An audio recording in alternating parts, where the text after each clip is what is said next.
والشاكرين.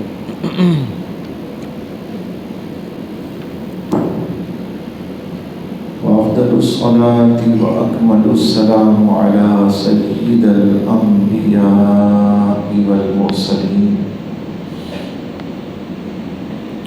وعلى آله الطيبين الطاهرين وأصحابه المكرمين العظيم الأمين المكين.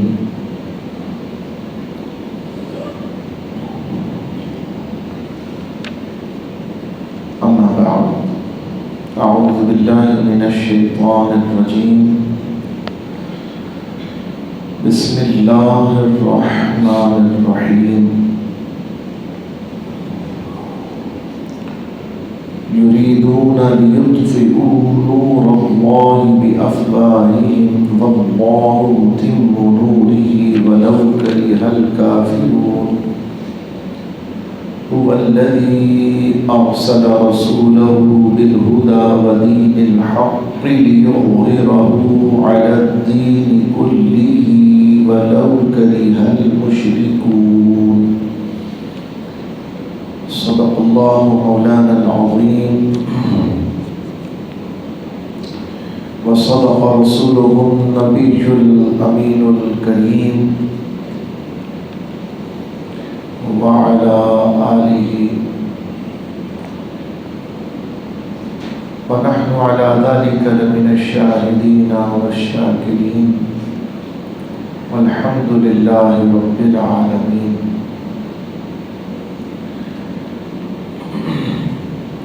هو الحبيب الذي ترجى شفاعته لكل هول من الأهوال مقتحم. يا رب بالمصطفى بلغ مقاصدنا واغفر لنا ما مضى يا واسع الكرم. يا رب صل وسلم دائما أبدا على حبيبك خير الخلق كلهم. لي خمسة أطفي بها حر الوباء الحاطمة: المصطفى والمرتضى وابناهما والفاطمة. غوث أعظم بمني بيس رسامة مدد قبل عیدی مدد کعبہ ایما مدد انتظار کرم تست من عینی را. اے خدا جو وہ خدا بینو خدا دا مدد آمین.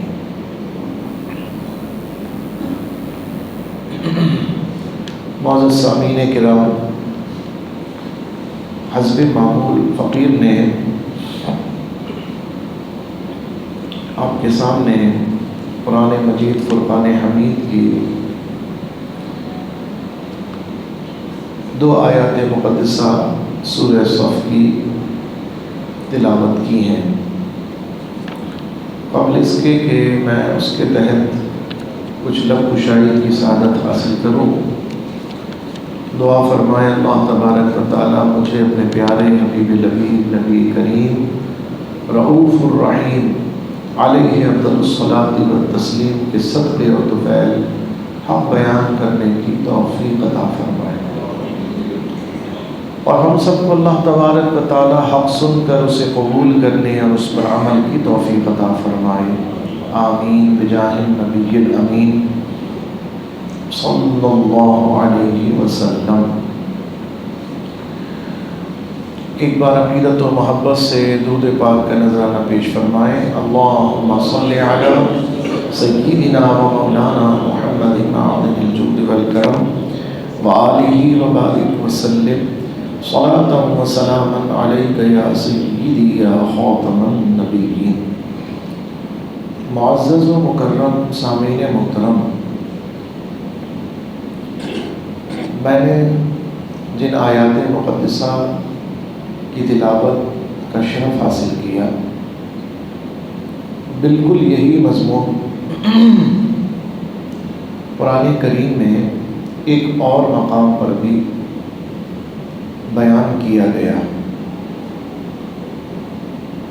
سورہ مبارکہ کا نام ہے سورہ توبہ، 10واں پارہ آیت نمبر 36.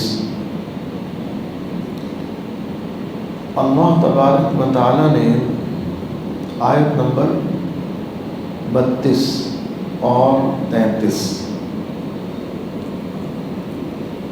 ارشاد ہوا یریدون ان یطفئوا نور اللہ بافواہہم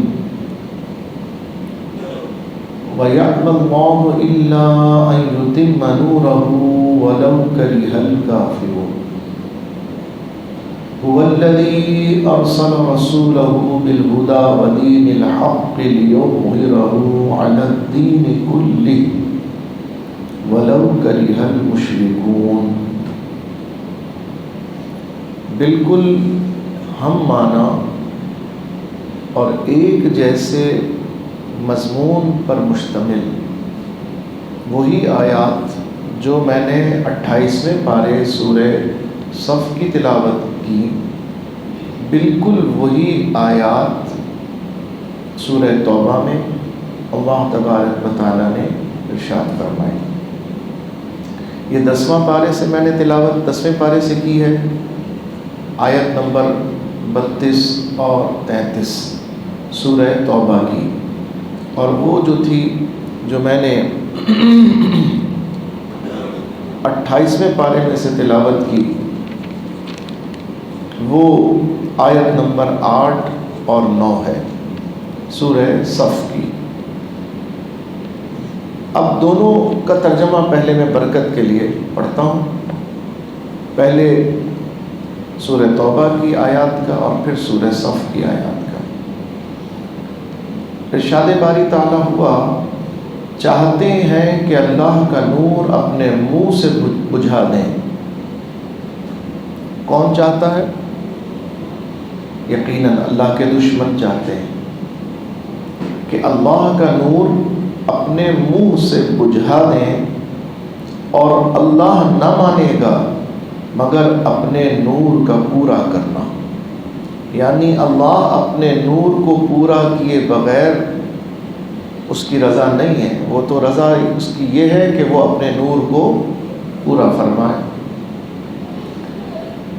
اگرچہ برا مانے کافر، اگرچہ برا مانے کافر، پھر فرمایا وہی ہے جس نے اپنا رسول ہدایت اور سچے دین کے ساتھ بھیجا، وہی ہے جس نے اپنا رسول ہدایت اور سچے دین کے ساتھ بھیجا کہ اسے سب دینوں پر غالب کرے، اگرچہ برا مانے مشرک۔ بالکل یہی مضمون۔ اب سنیے ترجمہ سورہ صف۔ ارشاد باری تعالیٰ ہوا چاہتے ہیں کہ اللہ کا نور اپنے منہ سے بجھا دیں، اور اللہ کو اپنا نور پورا کرنا پڑے اگرچہ برا مانے کافر۔ وہی ہے جس نے اپنے رسول کو ہدایت اور سچے دین کے ساتھ بھیجا کہ اسے سب دینوں پر غالب کرے اگرچہ برا مانے مشرک۔ تو یہ دو مقام پر قرآن کریم میں اللہ تبارک و تعالی نے وہی کلام ارشاد فرمایا جو کلام ہمارا مقصود موضوع ہے، اور یہ اس بات کی طرف بھی دلیل ہے کہ جس کلام کو اللہ تبارک و تعالی دہرا رہا ہے گویا اس میں تاکید ہے، وہ مؤکد ہے، اور وہ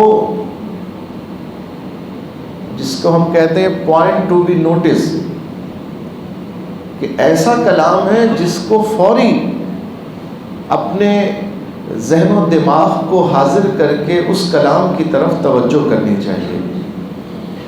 اور اگر موجودہ حالات کے لحاظ سے اس کو دیکھا جائے تو یہ بات بھی بڑی واضح نظر آتی ہے کہ آج کے دور کی مطابقت کے اعتبار سے بھی یہ کلام حالات حاضرہ کی عکاسی بھی کر رہا ہے، اور حالات حاضرہ کی مماثلت و مطابقت کے حوالے سے رہنمائی بھی فرما رہا ہے۔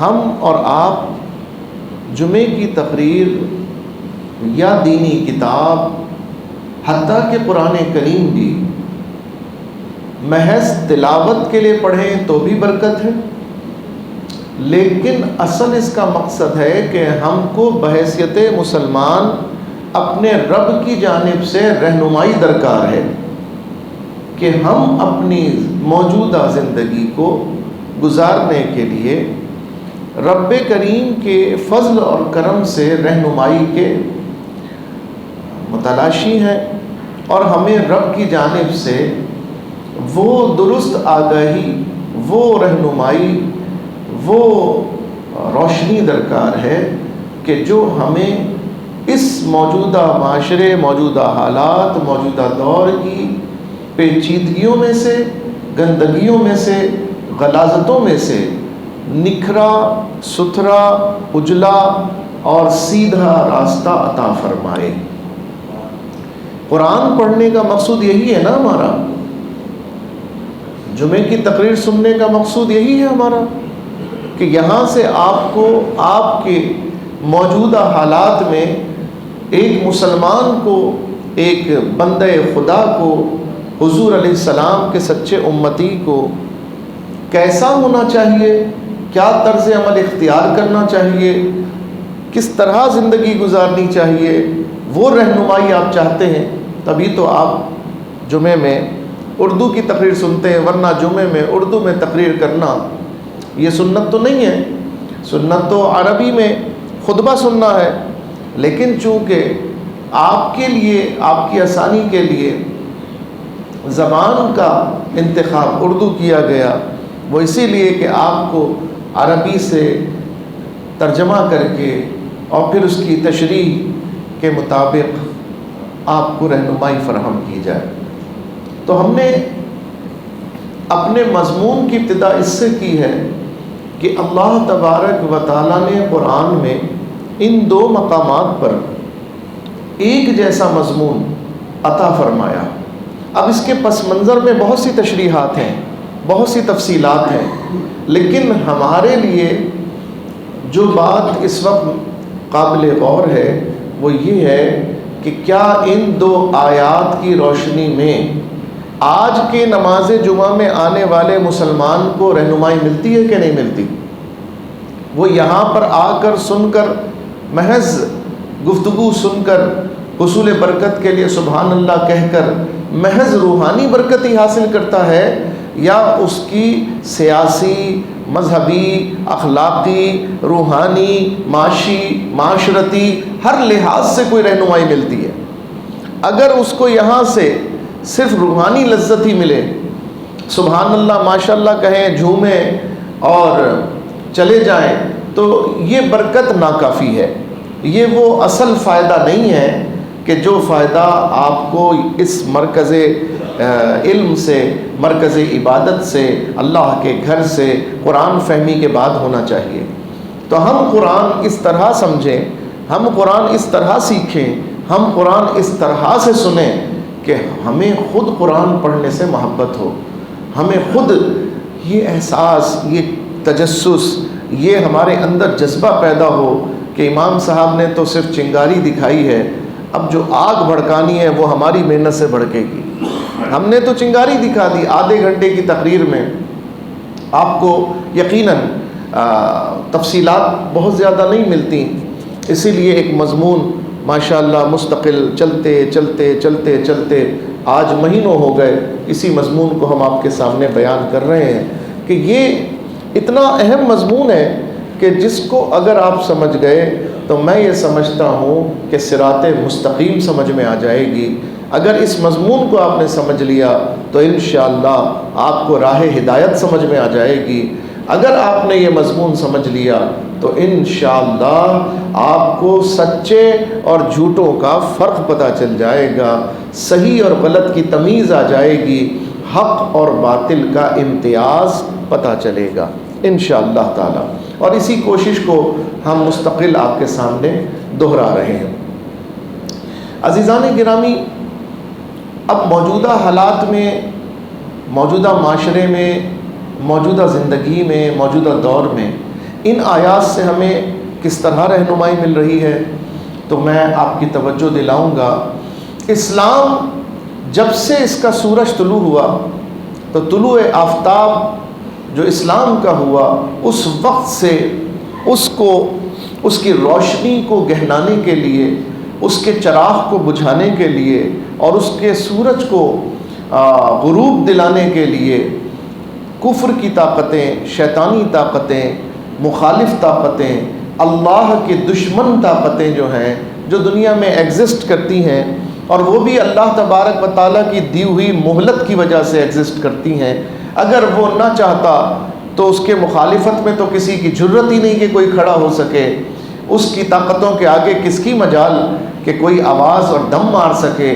لیکن یہ اسی نے دنیا کو دارالآزمائش بنایا ہے، دارالابتلاء بنایا ہے، کہ دنیا میں اس نے اپنے دشمن کو بھی مہلت دے دی ہے، دنیا کے اختتام تک، قیامت کے قائم ہونے سے پہلے تک اللہ نے اپنے دشمنوں کو بھی، یعنی شیطان کو اور شیطان کی ذریت کو بھی یہ مہلت دی ہے، اور انہیں بے دست و پا نہیں رکھا، انہیں بھی طاقت دی ہے، انہیں بھی بہت سی چیزوں پر قدرت دی ہے، تاکہ وہ کسی طرح بھی اعتراض نہ کر سکیں کہ تو نے ہمیں مہلت تو دے دی لیکن ہمیں مجبور بنا دیا، تو پھر ہم اپنا کام ہی نہ کر سکے، ہم تیرے مقابلے میں جو کھڑے ہونے کا دعویٰ کر رہے تھے ہم تو کھڑے ہی نہیں ہو سکے، تو نے ہمیں ادھر کمزور کر دیا، ادھر کمزور کر دیا۔ رب کریم نے کوئی عذر نہیں چھوڑا، انہیں ہر لحاظ سے ایک آزادی اتنی دے دی کہ وہ اپنی خواہشات نفسانی کو یا اپنی بد خواہشات کو پورا کر لیں۔ اسی لیے قرآن میں ایک اور مقام پر شیطان کے لیے بڑی طاقتوں والا بھی کہا گیا کہ شیطان کو بڑی طاقتیں دی گئیں۔ ایک حدیث شریف میں حضور علیہ السلام کے ارشادات مبارکہ سے یہ بھی واضح ہے کہ حضور علیہ السلام نے فرمایا، شیطان تم کو وہاں سے دیکھتا ہے جہاں تم اس کو نہیں دیکھ سکتے، شیطان تمہیں وہاں سے دیکھتا ہے جہاں تم اس کو نہیں دیکھ سکتے۔ اور ایک قول مبارک کے مطابق شیطان تمہاری نسوں میں خون جس طرح دوڑتا ہے وہ خون کے اندر شامل ہو کے تمہارے اندر شامل ہو جاتا ہے، وہ خون کے اندر نسوں میں جس طرح خون ہوتا ہے تو تمہاری نسوں میں شیطان جو ہے وہ داخل ہوتا ہے، اور آخر دم تک وہ اپنا ایڑی چوٹی کا زور لگاتا ہے مومنوں کے لیے کہ مومن کا ایمان کسی طرح سے چلا جائے، چھین جائے، اور وہ پھر اپنے اس قول میں پورا ہو جائے جو اس نے رب کریم کے سامنے بغیرتی کے ساتھ اور بے ادبی کے ساتھ کہا تھا کہ میں تیرے بندوں کو راہ ہدایت سے بھٹکاؤں گا، میں تیرے بندوں کو راہ مستقیم سے بہکاؤں گا۔ تو اللہ کریم نے جواباً یہ اس کو فرمایا کہ تو اپنا کام کر، اور جو تیرے ماننے والے ہیں جو بھٹکیں گے ان کو میں جہنم میں بھر دوں گا، لیکن تیرا داؤ نہیں چلے گا ہرگز ان پر کہ جو میرے مخلص بندے ہیں، جو میرے مخلص بندے ہیں، یعنی اللہ کے جو بندے مخلص ہیں اللہ کی ذات سے، دین سے اور اللہ کے پیغام سے، انشاءاللہ شیطان کا داؤ ان پر نہیں چلے گا۔ جو شیطان کے ماننے والے ہیں رب نے فرمایا میں نے جہنم انہی کے لیے بنا دی ہے، میں اس جہنم کو انہی سے بھر دوں گا، لیکن جو میرے چاہنے والے میرے مخلص بندے ہوں گے ان پر تیرا داؤ ہرگز نہیں چلے گا۔ اور وہ بندے شیطان کے حملے کو سمجھ بھی لیتے ہیں، شیطان کی چال کو جان بھی لیتے ہیں، اور شیطان کی چال کا تدارک بھی کر لیتے ہیں اپنے علم و حکمت، اپنی ذہانت اور اپنے رب کے فضل و کرم کے ذریعے۔ عزیزان گرامی، موجودہ دور میں اب شیطانی قوتیں تو موجود ہو گئیں، اب یہ بات پتہ چل گئی کہ شیطان اور اس کی طاقتیں ایگزسٹ کر رہی ہیں، اور ان کا مدعا اول و آخر یہی ہے کہ وہ ایمان کی طاقتوں کو کمزور کریں، خیر کی طاقتوں کو گھٹائیں، رحمانی قوتوں کا مقابلہ کریں اور رحمانی قوتوں کو نقصان پہنچانے کی کوشش کریں۔ اب دو گروہ ہو گئے دنیا میں، دو فکریں ہو گئیں، دو طاقتیں ہو گئیں، ایک طاقت، ایک گروہ، ایک جماعت شیطان کی جماعت ہے اور ایک جماعت رحمان کی جماعت ہے، ایک گروہ رحمانی ہے اور ایک گروہ شیطانی ہے، ایک طاقت رحمانی ہے اور ایک محدود طاقت شیطانی ہے۔ شیطان کی ذریت یہ چاہتی ہے کہ رحمانی قوتوں کو نقصان پہنچائے.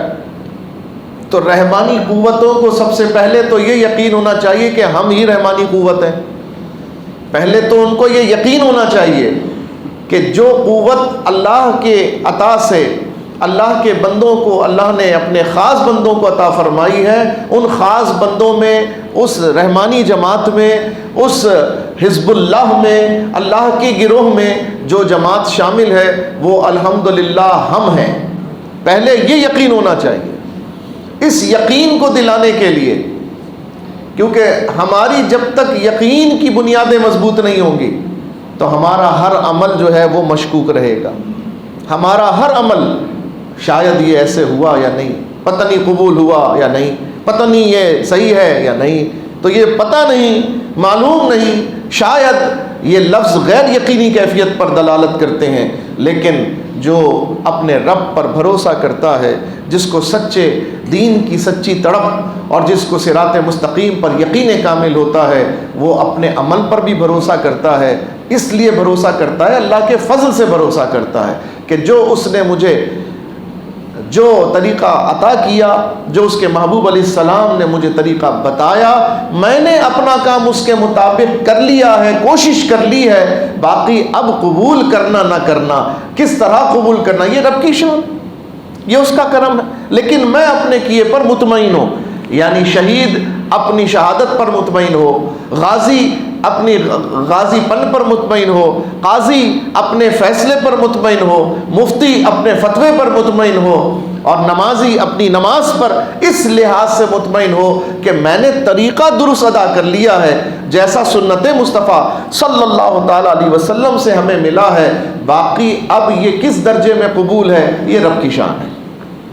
یہ یقین کہ میں نے طریقہ درست اختیار کیا، میرا معاملہ درست تھا، میرا طریقہ درست تھا، میری سوچ درست ہے، میری فکر درست ہے، میرا عقیدہ درست ہے، میرا نظریہ درست ہے. سب سے پہلی چیز یہ ہے کہ آدمی کو اپنے نظریے پر یقین ہونا چاہیے.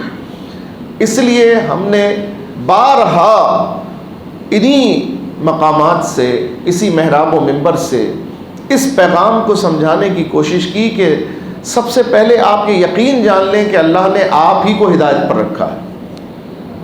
ہم اہل سنت و جماعت، سنی، حنفی، بریلوی، الحمدللہ جتنے بھی کلمہ گو فرقے اسلام میں موجود ہیں، ان سب کے مقابلے میں ہم اہل سنت و جماعت، سنی، حنفی، بریلوی، الحمدللہ وہ گروہ، وہ فرقہ ناجیہ ہیں جسے خود سید عالم صلی اللہ علیہ وسلم نے ہدایت کے اوپر رہنے کا اور ہدایت والوں کا بشارت کا مژدہ عطا فرمایا کہ سرکار علیہ السلام نے فرمایا ما انا علیہ و اصحابی، جو میرے راستے پر اور میرے صحابی، میرے اصحاب کے راستے پر ہوگا وہی گروہ نجات پانے والا ہوگا. الحمدللہ ہمیں اس میں کوئی شک نہیں ہے کہ الحمدللہ ہم ہی اس گروہ سے تعلق رکھتے ہیں. پہلے تو یہ یقین ہونا چاہیے. اگر یہی یقین نہیں ہے، پتہ نہیں ہم صحیح ہیں کہ وہ صحیح ہے، معلوم نہیں ہماری بات صحیح ہے یا ان کی بات صحیح ہے. یار کبھی کبھی تو میں صحیح اپنے آپ کو، مولانا صاحب کی جب تقریر سنتا ہوں تو بڑا یقین پیدا ہو جاتا ہے، لیکن جب میں دیکھتا ہوں کہ وہ جو دوسرے مسلک والے جب وہ تبلیغ کرتے ہیں، اتنے لوگ ان کے ساتھ ہوتے ہیں، لاکھوں لوگوں کا مجمع ہوتا ہے اور ان کی تقریر پہ لوگ رو رہے ہوتے ہیں، واہ واہ کر رہے ہوتے ہیں اور ان کے تماشے دیکھ رہے ہوتے ہیں، ان کے ڈرامے دیکھ رہے ہوتے ہیں، آدمی بھی پریشان ہو جاتا ہے. یہاں تو آپ ڈرامہ دیکھتے ہوئے بھی رو جاتے ہیں، اداکار روتا ہے تو آپ بھی رو جاتے ہیں، اداکار ہنستا ہے تو آپ بھی ہنس جاتے ہیں. یہاں تو کیفیات کا یہ حال ہے. تو لوگ متاثر ہوتے ہیں دنیا کو دیکھ کر. ہم کہتے ہیں یہ دنیا آپ کو آپ کے یقین سے ہٹانے کے لیے سارے یہ چربے دکھا رہی ہے. یہ شیطان ہے جو آپ کے سامنے اس طرح سے پیش ہو رہا ہے، حتیٰ کہ چمتکار بھی دکھائے گی. تو صرف کلمہ گو ہونے والوں سے ہی کیوں متاثر ہوتے ہو بھائی؟ پھر یہ سارے ڈرامے تو آپ کو یہودیوں میں بھی ملیں گے، یہ سارے تماشے تو آپ کو عیسائیوں میں بھی ملیں گے، اور اگر کسی سے متاثر ہی ہونا ہے تو امریکہ سے متاثر ہو جاؤ. اس کے آگے تو کوئی عامل کوئی کچھ بھی نہیں چلتا. سارے عامل ایک طرف، امریکہ کا صدر ایک طرف، تو آپ امریکہ کے صدر کے مرید ہو جاؤ، اس کا کلمہ پڑھنا شروع کر دو. سب سے زیادہ طاقتور انسان وہی سمجھا جاتا ہے بظاہر. ٹیکنالوجی اس کے پاس، طاقت اس کے پاس، پیسہ اس کے پاس، دنیا میں سب سے زیادہ کہیے کہ عیاشی کے اسباب اس کے پاس، ہر چیز تو اس کے پاس ہے. اگر متاثر ہی ہونا ہے تو آپ ان سے متاثر ہو جائیے. نہیں جناب، متاثر ہونا کسی فرد واحد سے، اگر متاثر ہونا، بلکہ اگر کیا یقیناً متاثر ہونا چاہیے، لیکن صرف ایک ذات سے، صرف ایک ذات سے. دنیا میں متاثر ہونے کے لیے اللہ نے ایک ہی ذات بنائی ہے، اور وہ ذات اپنے محبوب کی بنائی ہے. متاثر ہونا ہے تو محبوب سے متاثر ہو بس. جو محبوب کو چھوڑ کر کسی اور سے متاثر ہو، سمجھ لو کہ اس کی سوچ اور فکر کا زاویہ درست نہیں ہے. جو ساری باتیں دنیا کی دیکھ کر کہے میرا محبوب جیسا کوئی ہے ہی نہیں.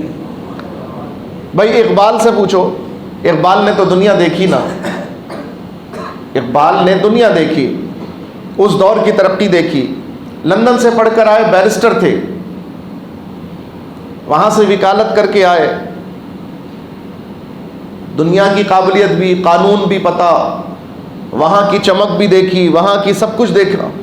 لیکن اس کے باوجود، اور زمانے میں تو اس وقت کا جو حال تھا اب کا حال بہت فرق تھا، بہت فرق تھا.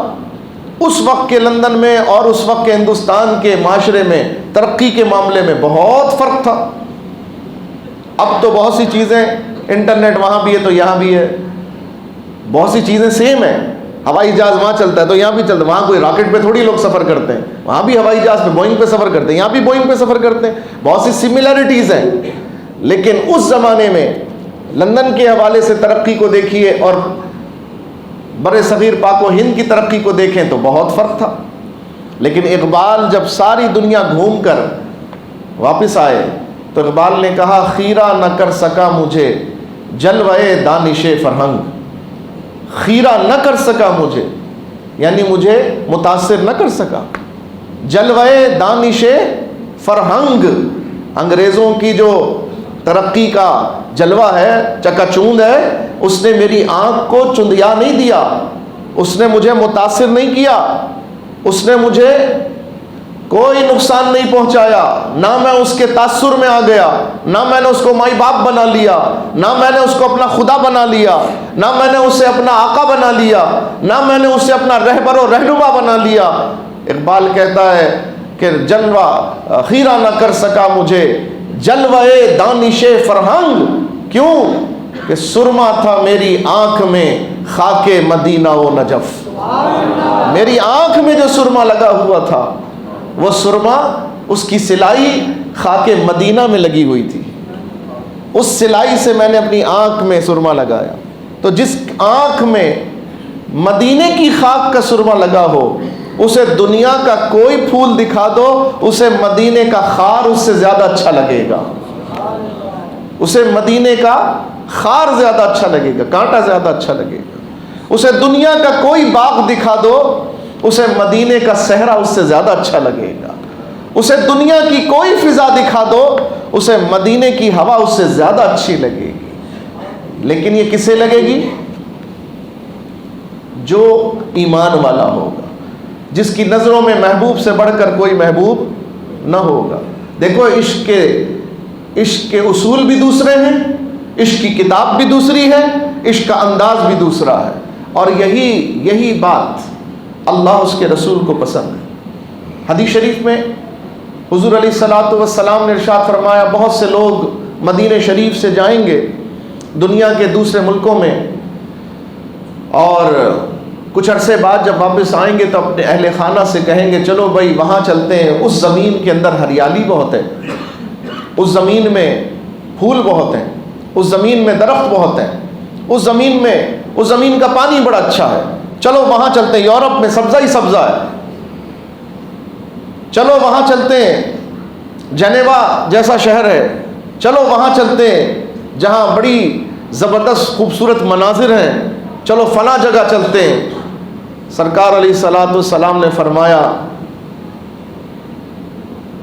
لیکن مدینہ ہی ان کے حق میں بہتر ہے۔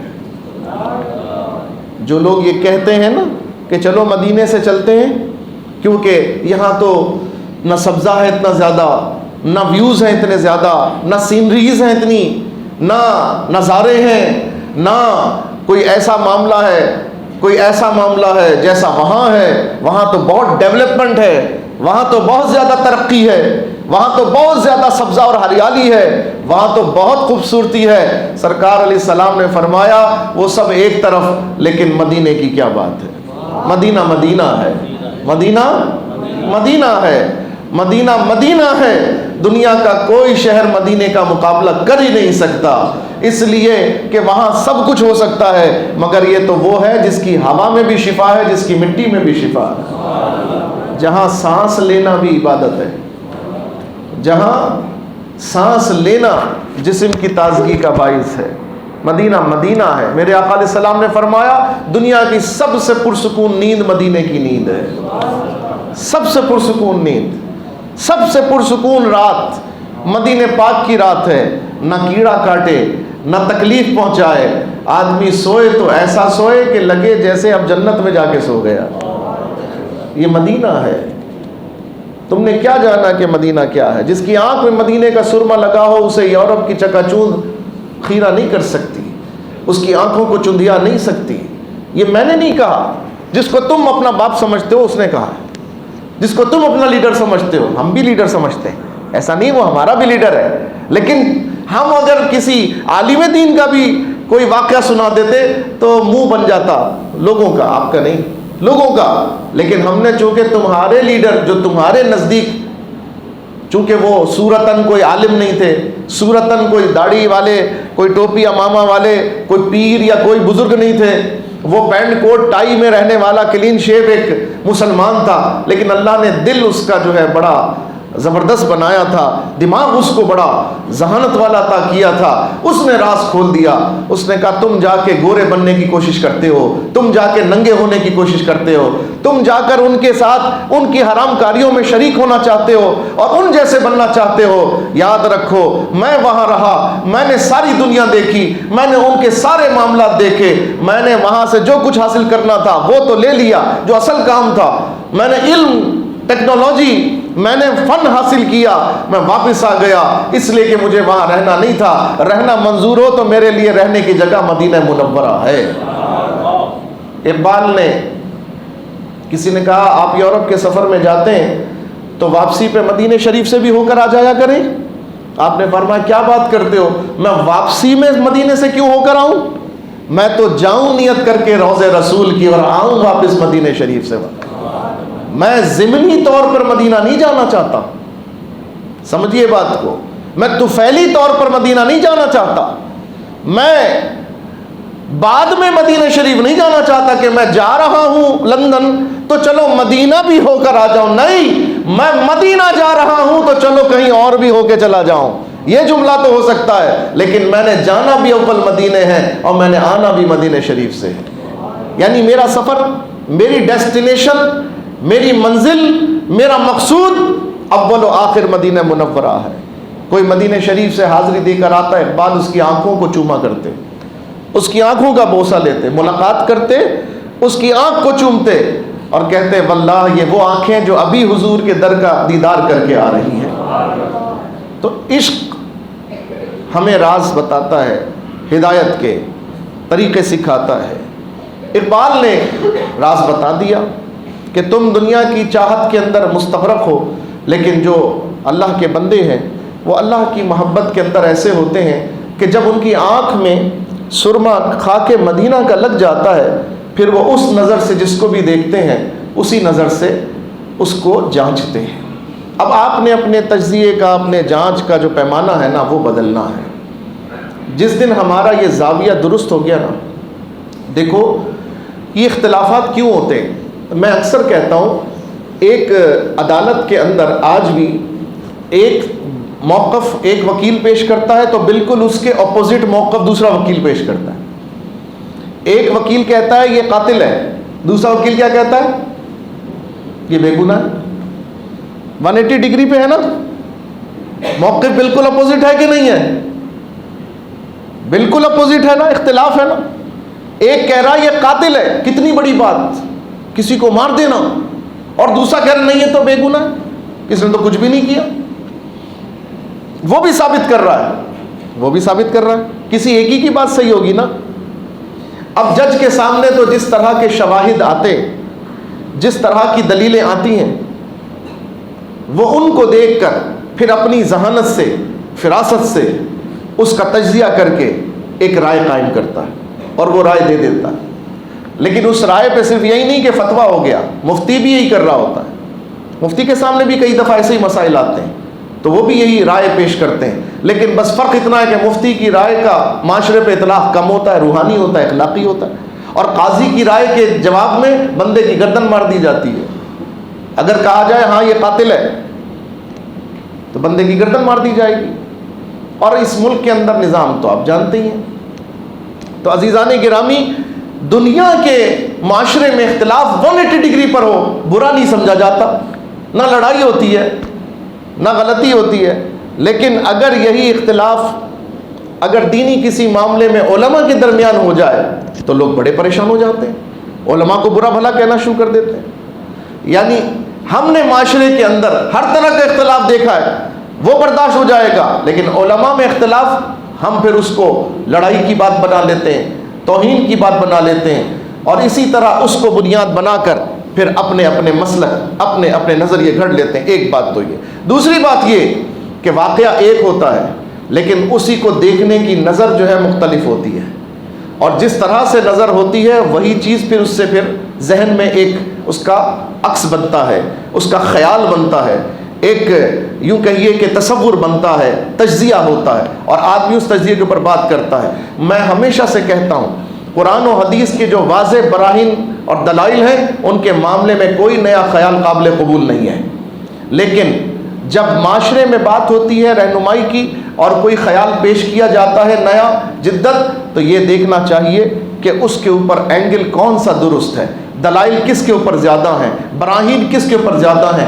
آج کے معاشرے میں حق کو پہچاننے کے لیے بعض دلائل تو بڑے واضح ہیں لیکن بعض دلائل مبہم ہیں، انسان پریشان ہوتا ہے. میں نے شروع میں کہا کہ کسی دوسرے کے پاس بیٹھتا ہے تو اس کی بات سے پریشان ہو جاتا ہے، ہمارے پاس آتا ہے ہماری بات سے سن کر وہ پریشان ہو جاتا ہے کہ میں مولانا صاحب کی بات کو درست سمجھوں یا میں ان کی بات کو درست سمجھوں. تو میں آپ سے بارہا یہ بات کہتا ہوں، اللہ نے ہمیں عقل و فہم بھی عطا کی ہے، ہمیں اپنی عقل و فہم کو استعمال کر کے یہ دیکھنا چاہیے ان کی بات حق کے کتنے قریب نظر آ رہی ہے، ان کی بات سچائی کے قریب ہے کہ نہیں، کیا یہ دلیل سے بات کر رہے ہیں، کیا یہ سچ کے ساتھ بات کر رہے ہیں یا یہ جھوٹے کے ساتھ کھڑے. آج طارق جمیل کا حال دیکھو، عمران خان کے ساتھ کھڑا ہوا ہے، آج اس کی قوم نے خود اسی کو نکال بار کر دیا. تبلیغی جماعت والوں نے طارق جمیل کو تبلیغی جماعت کے شورا سے نکال دیا. اب طارق جمیل کا خطاب تبلیغی جماعت کے اجتماع میں نہیں ہوتا. بھائی کیوں نہیں ہوتا؟ وہ عمران خان کے متاثرین میں شامل ہو گئے، وہ عمران خان کے ساتھ ہو گئے، اور تبلیغی جماعت کہتی ہے ہمارا کسی کے ساتھ کوئی تعلق نہیں. عزیزان محترم، یہ سب پلانٹڈ گیم ہے. پوری قوم کو پہلے ٹرک کی بتی کے پیچھے لگایا جاتا ہے اور پھر ٹرک کو لے جا کر کسی گودام کے اندر بند کر دیا جاتا ہے، قوم باہر بھٹکتی پھرتی رہتی ہے. یہی حال آج ہماری قوم کا ہو گیا. ہم ہمیشہ سے آپ کو بتا رہے ہیں سچوں کے ساتھ ہو جاؤ، سچوں کے ساتھ رہو، سچے لوگوں کی بات سنو جو اللہ رسول کی بات کرتے ہیں اور پھر اس پر قائم رہتے ہیں. ایک طرف طارق جمیل کا کردار ہے اور ایک طرف علامہ خادم حسین رضوی رحمۃ اللہ علیہ کا کردار ہے. کوئی مثال اس کے برابر نہیں ہو سکتی. لیکن میں سمجھانے کی بات کر رہا ہوں، الحمدللہ جو موقف اختیار کیا کہ سرکار کی عزت و ناموس پہ 2 نمبری نہیں ہو سکتی، ہمیشہ پہرے داری کی بات ہوگی. الحمدللہ جان چلی گئی مگر اس موقف سے روگردانی نہیں کی، کبھی بھی نہیں کی. کیا طارق جمیل نے حضور کے ختم نبوت کے لیے اس طرح سے ایمانی کردار ادا کیا؟ کر ہی نہیں سکتا. ایمان ہوگا تو کریں گے نا، غیرت ہوگی. اب بہت سے طارق جمیل کے چاہنے والے بولیں گے یار تقریر تو طارق جمیل بڑی اچھی کرتا. مولانا آپ کیا تقریر کرتے ہوگے؟ آپ کے تو 400-500 سننے والے، طارق جمیل کے 5 لاکھ سننے والے، مجھے اس سے کیا فکر. دیکھ لو آج اس کا حال کیا ہے. آج الحمدللہ ہم تو اسی موقف کے اوپر بیٹھے ہوئے وہی بات کر رہے ہیں جو شروع سے کر رہے تھے. اللہ کا شکر ہے. تو بات کثرت اور قلت کی نہیں ہے، بات حقیقت اور حق کی ہے. آپ حق کو اختیار کریں. ہماری ناراضگی طارق جمیل سے بلا وجہ نہیں ہے. اس نے ہماری مرغی نہیں چرائی، ہماری گٹھڑی نہیں تاکی، ہمارے گھر پہ نہیں داخل ہوا چوری کے لیے. ہماری ذاتی لڑائی نہیں ہے، لیکن ہم کہتے ہیں جو فکر اس نے قوم کو دی وہ فکر درست نہیں تھی، اور جو فکر علامہ خادم حسین رضوی نے قوم کو دی وہ حق اور ثواب تھی. یہ فرق ہم بتانا چاہتے ہیں. چاہے مانو چاہے نہ مانو. یہاں مان لو گے کام آ جائے گی، یہاں نہیں مانو گے تو پھر نہ مانیں گے قیامت میں اگر مان گئے. وہاں مانو گے تو پھر کیا مانو گے؟ وہاں تو سب نے ماننا ہے، وہاں تو سب نے ماننا ہے. سارے 2 نمبر پلانٹڈ اداکار فنکار کھڑے ہوں گے، اور جو مخلص ہیں وفادار وہ بھی کھڑے ہوں گے. دونوں طرف کھڑے ہوں گے، ایک طرف اداکار اور ایک طرف وفادار، جو اداکاری سے لوگوں کو دین بتاتے تھے اور جو وفاداری سے دین سکھاتے تھے. دونوں طرف ہوں گے. تو اس لیے ہم دعوت حق دیتے ہیں، آؤ سچے دین کی طرف آؤ، آؤ سچی فکر کی طرف آؤ، سچے اینگل کی طرف آؤ، سچے زاویے کی طرف آؤ. حق کو سمجھو، لیکن یاد رکھنا جو حق کی منزل ہوتی ہے وہ تکلیف کی منزل ہوتی ہے، وہ آزمائش کی منزل ہوتی ہے، وہ ابتلا کی منزل ہوتی ہے. اس میں آزمائے جاتے ہیں. ہو سکتا ہے میری تقریر کسی کو بری لگے، وہ حکومتی اہلکار اٹھ کے جائے میرے خلاف پرچہ کٹائے، میں اندر ہو جاؤں.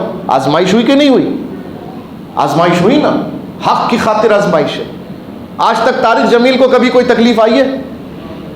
بتاؤ. میں تو آپ کو کہتا ہوں ایمان کی ایک آسان نشانی یہ ہے، ایمان والے کی، کہ جو دنیا میں مومن ہو اور تکلیف میں نہ ہو، سمجھ لو وہ مومن ہے ہی نہیں. اس کو اپنے ایمان کی فکر کرنی چاہیے کہ اس کا ایمان درست ہے کہ نہیں.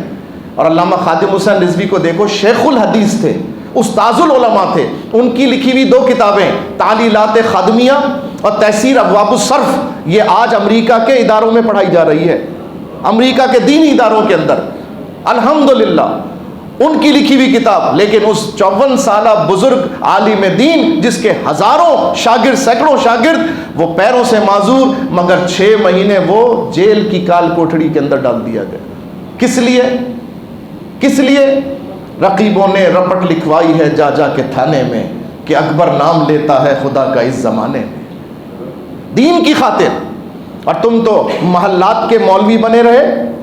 تم تو جو وزیر اعظم آیا اس کے رتبے، اس کے ترانے گاتے رہے. تو تمہارے پاس مال بھی ہے، دولت بھی ہے، دنیا بھی ہے، شہرت بھی ہے، طوائفیں بھی ہیں، اداکار بھی ہیں، ہر کوئی ہے. اور ادھر کون ہے؟ ادھر سرکار کے سچے غریب بھولے بھالی امت اور غلام صلی اللہ علیہ وسلم. یہ حق کا معیار نظر نہیں آتا؟ کیا اس اینگل سے نہیں دیکھتے؟ سمجھو بات کو. آج جماعت اسلامی کے سینیٹر مشتاق صاحب سینٹ کے اندر بہت اچھا کردار ادا کر رہے ہیں. ٹرانسجینڈر ایکٹ کے خلاف سب سے زیادہ آواز وہی بلند کر رہے ہیں.